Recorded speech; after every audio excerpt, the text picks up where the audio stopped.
hip thrust machine, okay? Now, depending on the gym you're in, some of these machines are different, right?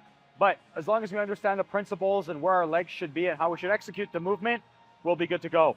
Now, the most important thing here with this exercise is, with this machine specifically, you can kind of adjust how far back this pad goes. We've already set it up to a place where it's gonna line up really well for her. What that means is once we have her feet placed up here, now the foot placement is gonna be super important. Ideally, we want about shoulder width apart.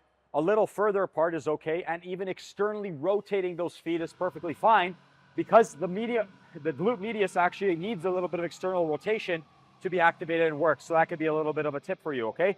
Now, she's gonna have her upper back on the pad here. The goal of this movement is maximum hip flexion in the bottom position and hip extension to fully shorten those glutes. So we're gonna have her essentially come up.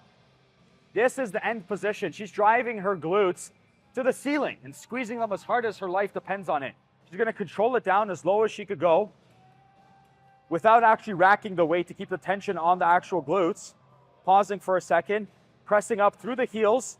And as we can see her foot placement here, 90 degrees is what you want. You wouldn't want her feet way up there. You want that 90-degree angle because that's gonna maximize hip flexion, especially in the position in the bottom. So come on down.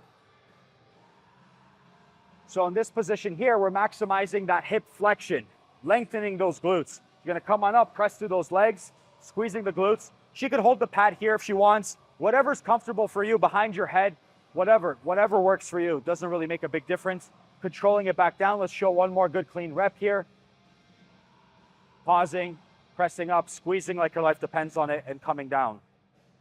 And that is going to be your hip thrust machine.